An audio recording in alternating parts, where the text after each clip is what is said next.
জ্বালানি তেলের জন্য আজও দেশের বিভিন্ন ফিলিং স্টেশনে গ্রাহকের চাপ রয়েছে। দীর্ঘক্ষণ ধরে লাইনে দাঁড়িয়ে অপেক্ষা করছেন অনেকে। এই বিষয়ে জানাতে রাজধানীর সেগুনবাগিচা থেকে যুক্ত হচ্ছেন সহকর্মী হেদায়েতুল্লাহ সীমান্ত। যানবাহনের চালকরা আজ চাহিদা মতো তেল পাচ্ছেন কিনা আমাদের জানান।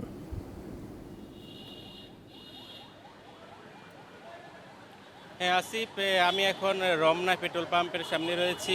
এখানে আমরা দেখেছি যে সকাল থেকে দীর্ঘ সারি, চালকদের যে 1.5 মাস ধরে যে দীর্ঘ অপেক্ষা এবং যে ভোগান্তি, সেটি ভোগান্তি এখানে রয়েছে। অর্থাৎ একেবারে কিলোমিটার থেকে কিলোমিটার দাঁড়িয়ে তারা চালকরা তেল নিচ্ছেন। আমি এখন দেখতে পাচ্ছেন একেবারে যে চালকদের যে ভোগান্তি সেটি এখনও শেষ হচ্ছে না। অর্থাৎ বাংলাদেশের যে অকটেন উৎপাদন করে এবং কি আমদানিও করে, তারপরও সরকারের এত উদ্যোগের পরেও এই ভোগান্তি যেন শেষই হচ্ছে না। চালকরা বলছেন তারা অনেকে সকালে ভোরে এসেছেন, তারপরেও তারা দীর্ঘ লাইন, অনেক পাম্প বন্ধ রয়েছে, সেখানে তেল দিচ্ছে না, বন্ধ আছে। কারণ হচ্ছে তারা তাদের যে রীতিমতো যে সরবরাহ পাওয়ার কথা সেটি তারা পাচ্ছে না।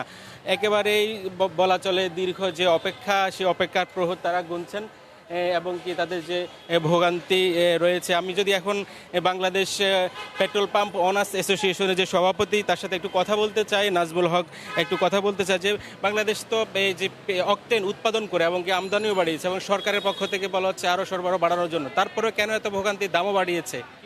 না, অ্যাকচুয়ালি পরিস্থিতি কিন্তু উন্নতির দিকে যাচ্ছে এবং এখন যেই লাইনগুলো আপনারা দেখছেন, এই লাইনগুলো হওয়ার মূল কারণটা হলো পাম্পগুলো বিকেলবেলা বা সন্ধ্যায় বা রাত্রে তেল শূন্য হয়ে যাচ্ছে, সকালে পাম্পগুলো খুলতে পারছে না।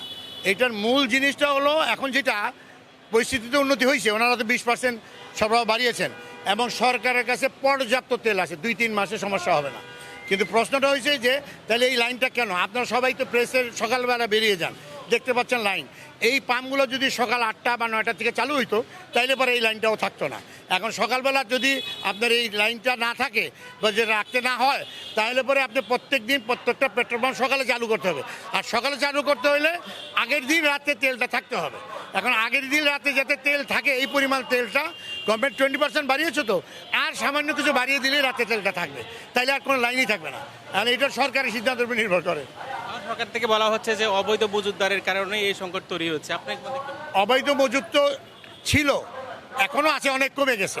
কেউ যদি অবৈধ মজুত করে তার দৃষ্টান্তমূলক শাস্তি দিলেই তো হয়, কিন্তু সেটা ওনারা কতটুকু দিচ্ছে না আমার এটা জানা নাই। অবৈধ মজুত শুধুটা আপনি দেখেন, আজকে সকাল থেকে আমি এই পর্যন্ত আমার পাম্প চালু হয়েছে প্রায় 1 ঘন্টা, সোয়া ঘন্টা হয়ে গেছে।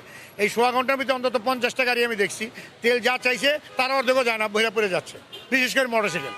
তো এই জিনিসগুলো ওনাদেরও একটু সচেতন হইতে হবে পাবলিকের, যে আমার যেটুকু আছে এটুকু দিয়ে আমি চালাই, আর 1 দিন বা 2 দিনের তেল থাকা অবস্থায় পাম্পে যাই না। ওনারা কিছু কমলে এসে পাম্পে ভিড় করতেছেন, এইটা তো ঠিক না, ওনাদেরকে বুঝতে হবে। এবং গভর্নমেন্ট তো আপ্রাণ চেষ্টা করতেছে, তারা মানে অত্যন্ত আন্তরিক এই সমস্যার সমাধানের জন্য। হয়তো সাপ্লাই চেনে কোনটা কি এটা ধীরে ধীরে করতেছেন ওনারা। আমি তো বললাম যে প্রত্যেকটা পেট্রোল পাম্প যদি সকালে খুলে দেয় তাহলে এই লাইনে কিছুই থাকবে না, এটার গ্যারান্টি। আসিফ, আপনি শুনতে পাচ্ছিলেন যে বাংলাদেশ পেট্রোল পাম্প অনার্স অ্যাসোসিয়েশনের যে সভাপতি, তিনি বলছিলেন যে যেহেতু সকালবেলায় যেন এই পেট্রোল পাম্পগুলো চালু করা যায়, সকাল থেকে যদি এই তেল দেওয়া যায় তাহলে এই দীর্ঘ অপেক্ষা এবং কি ভোগান্তি কিছুটা হলেও লাঘব হবে। আসিফ, ছিল আমার কাছে পেট্রোল পাম্প থেকে চালকদের যে ভোগান্তি সর্বশেষ তথ্য। জি সীমান্ত, ধন্যবাদ আপনাকে।